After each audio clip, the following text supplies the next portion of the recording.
اللہ تعالیٰ نے جو پہلا تحفہ دیا بہت مشہور ہے کہ اللہ تعالیٰ نے 50 نمازوں ہمارے اور آپ کے اوپر فرض کیا۔ اللہ کے نبی صلی اللہ علیہ وسلم اس تحفے کو لے کر کے آ رہے تھے، راستے میں چھٹے آسمان پر حضرت موسیٰ علیہ السلام سے ملاقات ہوئی، اور موسیٰ علیہ السلام سے جب ملاقات ہوئی کہا محمد صلی اللہ علیہ وسلم اللہ نے آپ کو کیا تحفہ دیا؟ کہا 50 وقت کی نمازیں تحفے ملی ہیں۔ کہا جاؤ کم کراؤ، میری امت پر اللہ تبارک و تعالیٰ نے صرف 3 وقت کی نمازیں فرض کی تھی، مگر میری امت کے لوگ ان نمازوں کی حفاظت نہیں کر سکے۔ آپ کی امت کی افراد 50 وقت کی نمازوں کے ادا کرنے کے متحمل نہیں ہوں گے، لہذا اللہ تبارک و تعالیٰ سے سفارش کیجیے۔ جب جاتے تھے اللہ کے نبی صلی اللہ علیہ وسلم کبھی 10 کبھی 5 کبھی 10 کبھی 5 کرتے کرتے یہاں تک کہ 5 نمازیں بچی۔ 5 نمازوں پر بھی حضرت موسیٰ علیہ السلام نے کہا اے محمد صلی اللہ علیہ وسلم ابھی بھی زیادہ ہے، آپ چلے جائیے اور کم کروا لیجئے۔ اللہ کے نبی صلی اللہ علیہ وسلم نے کہا مجھے شرم آتی ہے، اور دوسرے اس پہلو سے نبی اکرم صلی اللہ علیہ وسلم نے سوچا، اہل علم لکھا ہے کہ جب میں جاتا ہوں کم کرانے کے لیے تو اللہ تعالیٰ یا تو 5 کم کرتا ہے یا 10 کم کرتا ہے۔ اب 5 ہی بچی ہیں نمازیں، اگر اس کے بعد بھی وہ 5 اگر میں سفارش کروں گا اللہ اور کم کر دے تو کہیں یہ بات نہ آ جائے کہ یہ حکم کی تعمیل کرنا نہیں چاہتے ہیں، لہذا اللہ کے نبی صلی اللہ علیہ وسلم نہیں گئے۔ اور اس کے بعد یہ 5 وقت کی نمازیں جب فرض ہوئی، رب العالمین کی طرف سے اعلان آتا ہے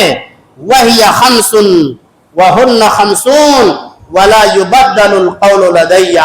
یہ 5 ہیں مگر ثواب 50 کا ملے گا، ثواب 50 کا ملے گا۔ وَلَا يُبَدَّلُ الْقَوْلُ لَدَيَّ، میرے پاس باتیں بدلی نہیں جاتی، میرے پاس باتیں بدلی نہیں جاتی۔ اس طریقے سے یہ فرمان، یہ نمازیں لے کر کے نبی اکرم صلی اللہ علیہ وسلم آئے۔ میرے بھائیوں، اللہ کے نبی جناب محمد رسول اللہ صلی اللہ علیہ وسلم نے ہمارے اور آپ کے اوپر یہ اعتماد کیا کہ میری امت کے لوگ ان 5 وقتہ نمازوں کی پابندی کریں گے، لہذا ہماری اور آپ کی ذمہ داری ہے کہ وہ نبی جو ہماری مغفرت کے لیے،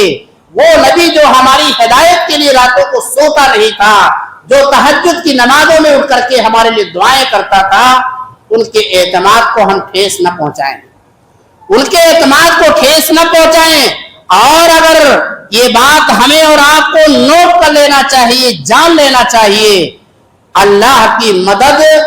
ہمیں اور آپ کو اسی وقت حاصل ہوگی جب ہم اللہ کے نبی جناب محمد رسول اللہ صلی اللہ علیہ وسلم کے اس اعتماد کو ٹھیس نہیں پہنچائیں گے۔ آپ یاد کیجئے، قرآن حکیم پڑھیے، سورۃ المائدہ پڑھیے، اللہ تبارک و تعالیٰ نے بنو اسرائیل سے ایک میثاق، ایک عہد لیا تھا۔ کیا عہد لیا تھا؟ وقال اللہ انی معکم، اللہ نے کہا میں تمہارے ساتھ ہوں۔ لئن اقمتم الصلاۃ وآتیتم الزکاۃ، اگر تم لوگوں نے نمازوں کی پابندی کیا، نمازوں کو قائم کیا، زکوٰۃ کو ادا کیا، وآمنتم برسلی، میرے رسولوں پر ایمان لائے، وعزرتموہ، اور تم لوگوں نے ان کی توقیر کی، وَأَقْرَضْتُمُ اللَّهَ قَرْضًا حَسَنًا، اور رب العالمین کو قرض حسن دیتے رہے، یعنی صدقہ و خیرات کرتے رہے۔ لَأُكَفِّرَنَّ عَنْكُمْ سَيِّئَاتِكُمْ، میں ضرور بضرور تمہارے گناہوں کو معاف کر دوں گا اور تمہیں ایسی جنت میں داخل کروں گا جس کے نیچے نہریں جاری ہوں گی۔ یہ معاہدہ اللہ تبارک و تعالیٰ نے، یہ میثاق بنو اسرائیل سے لیا تھا اللہ تبارک و تعالیٰ نے، مگر بنو اسرائیل نے کیا کیا؟ نماز کا تیاں پاچا کر دیا۔ زکوٰۃ کا معاملہ یہ ہو گیا کہ دوسرے لوگوں کے مال کو بھی زکوٰۃ کے مال پر ناگ کی طرح سے بیٹھ کر کے اسے اپنے لیے استعمال کر لیا، اور اس کے بعد رسولوں کی پر ایمان لانا اور رسولوں کی توقیر کرنا تو دور کی بات، ان بنو اسرائیل کے لوگ یہ انبیاء کے قاتل ٹھہرے۔ وَأَقْرَضْتُمُ اللَّهَ قَرْضًا حَسَنًا، اور کسی کے اوپر صدقہ و خیرات کیا کرتے، کسی پریشان حال کی مدد کیا کرتے، اس کی جگہ پر انہوں نے سود کو رواج دے دیا، ربا کو رواج دے دیا، نتیجہ کیا ہوا کہ اللہ تبارک و تعالیٰ کہتے ہیں فَبِمَا نَقْضِهِمْ مِيثَاقَهُمْ، عہد و پیمان کے توڑ دینے کی وجہ سے اس قوم کے اوپر ہم نے لعنت برسا دیا، وَجَعَلْنَا قُلُوبَهُمْ قَاسِيَةً، اور ان کے دلوں کو ہم نے سخت کر دیا۔